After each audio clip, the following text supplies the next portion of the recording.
Bismillah ar-Rahman ar-Rahim. I am Faiza, SS English of Divisional Public School and College, and today I am here to teach class 7. Topic of today's lesson is Light in the Night by Claire Horsburgh. And today we are going to read text of the same chapter of class 7 from page 10. Before moving on, let us revise objectives of today's lesson. By the end of the lesson, students will be able to read correctly, explain the difficult words with meanings, and comprehend the story through answering the question. Students, before going on to text, let us revise some of our prior knowledge regarding the same chapter. Light in the Night is about the introduction and changes of lighting technologies in London. Claire Horsburgh tells the history of advancement of street lights in early 1700. It depicts the life of people and difficulties faced by them before the arrival of street lamps. Some torch bearers also hired to be safe in streets. In lesson, we also learn how London glows today at night. Students, before 1700, Londoners had no facility to light the streets and roads. Only moon was the sole light giver. Due to this, Londoners had to face dangers like robbery, snatching, or even some of them fell in the river. Later on, people started carrying lamp or torch. Some boys also hired to hold light, but that was also not too much successful. They themselves robbed and ran away. In early 17th, law enforcement companies passed a law of lit a lamp in the window all night long or pay fine. Some people offered their services as lamplighter. After realizing the benefits in middle of 1700, the London was full of lamps and lamplighters quickly became an important part of society. Then revolution began. Oil lamps were replaced by gas lamps and gas lamps were replaced by electric lamps. So the nature of job of lamplighters changed and even the number or lamplighters started to minimize.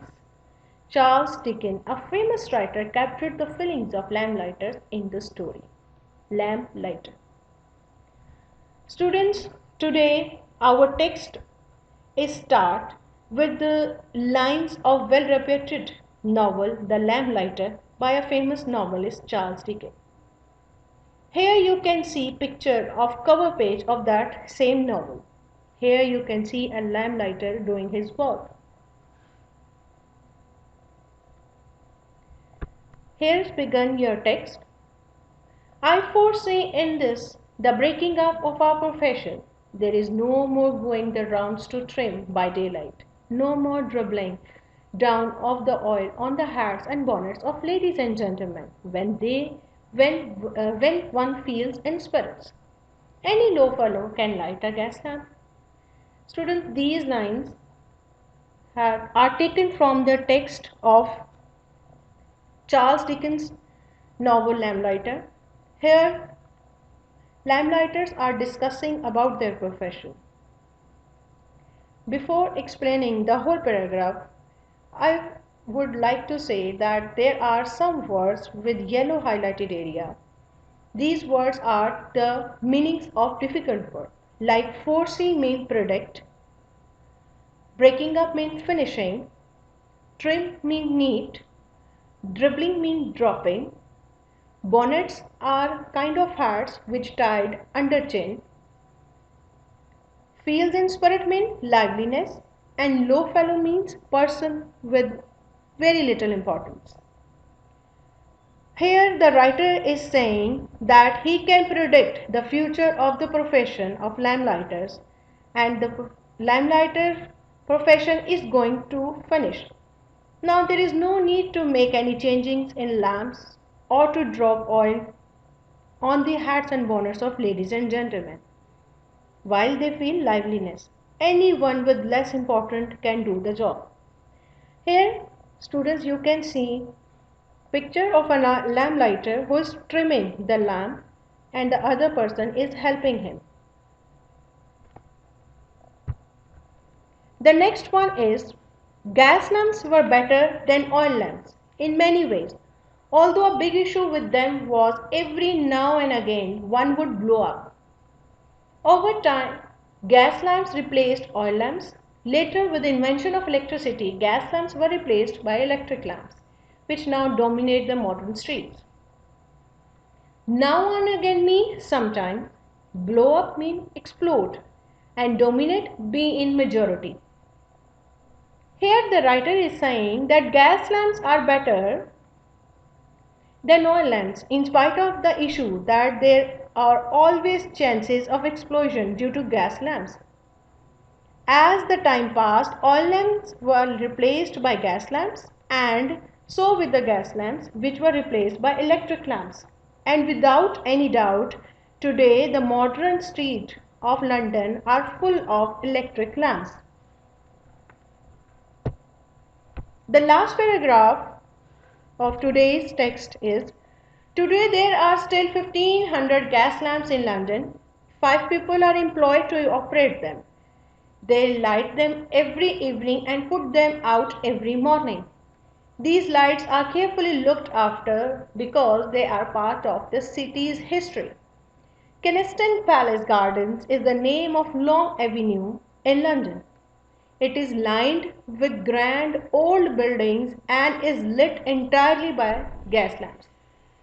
There you can imagine what it would have been like in London during the times of Charles Dickens. Avenue means a broad road.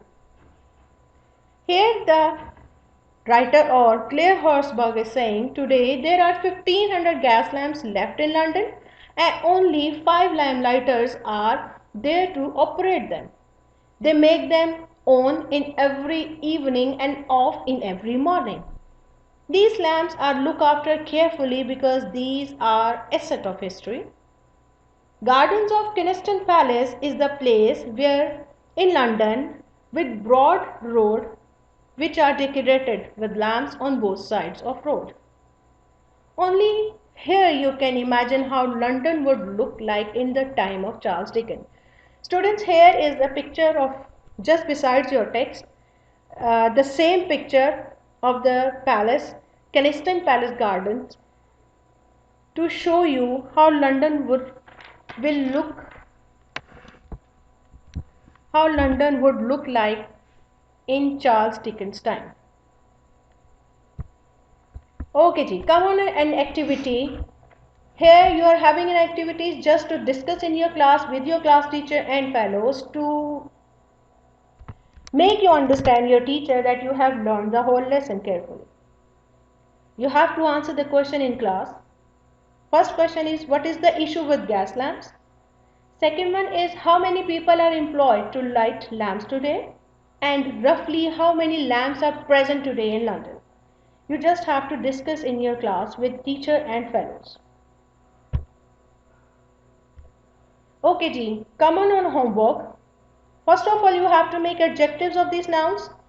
And the nouns are profession, oil, spirit, fellow, invention, light, history. You have to make sentences also. Sentences. Words for sentences are avenue, entirely, employed, blow up, and moderate. You have to write down antonyms of these adjectives, and adjectives are low, better, big, later, and moderate. Students, hopefully you understand the whole lesson today. Take very good care of yourself. Stay safe. Thank you. Allah Hafiz.